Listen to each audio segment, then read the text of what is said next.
Hi, this is Fed, your content creator slash working mom. For today's video guys, ito yung papakita ko sa inyo guys kung anong ginagawa ko kapag nakakabili ako ng labanos. And yes, that is how I slice my labanos guys.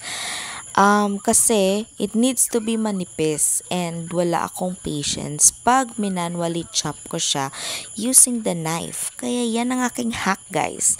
Ginagamitan ko siya ng peeler. But just be very careful especially kapag super matalim yung peeler nyo kasi may tendency na masusugatan kayo guys. So kapag like 1 inch na lang yung natira or kapag like malapit na siya sa fingers nyo, you need to slice it manually na.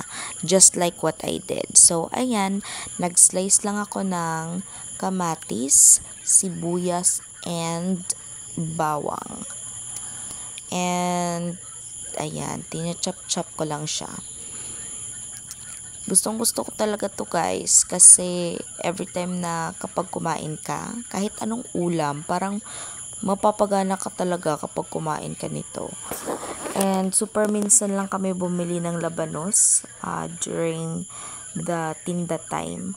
Since tapos na naman akong slice lahat ng mga ingredients ng aking labanos, ayan, nag-take time na rin ako para i-refill yung lagayan namin ng asin kasi na-wash na yan and na-dry na. So, para easy na lang sa akin mamaya yung pagkuha ng pampalasa, ni-refill ko na siya.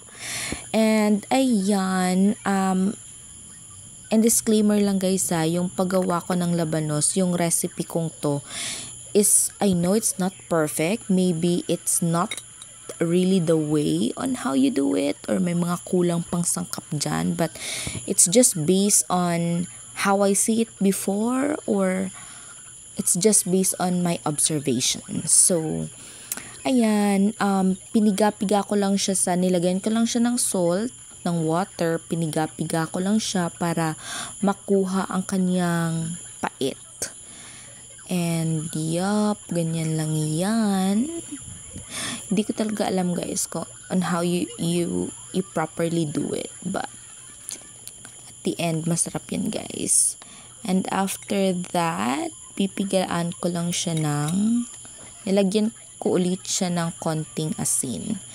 And pipigaan ko lang siya ng kalamansi. Mas masarap dito guys, lemon. Kaso wala tayong lemon, but available lang dito sa paligid is kalamansi. So, kalamansi. Mas prefer ko yung maraming kalamansi. Yung medyo maasim-asim na, you know how it tastes. And, ayan, nilagay ko lang lahat. Yung kamatis, sibuyas, and bawang. And yung nilagay ko kanina is vinegar. With a pinch of, sugar just to balance the taste at konting toyo lang and just mix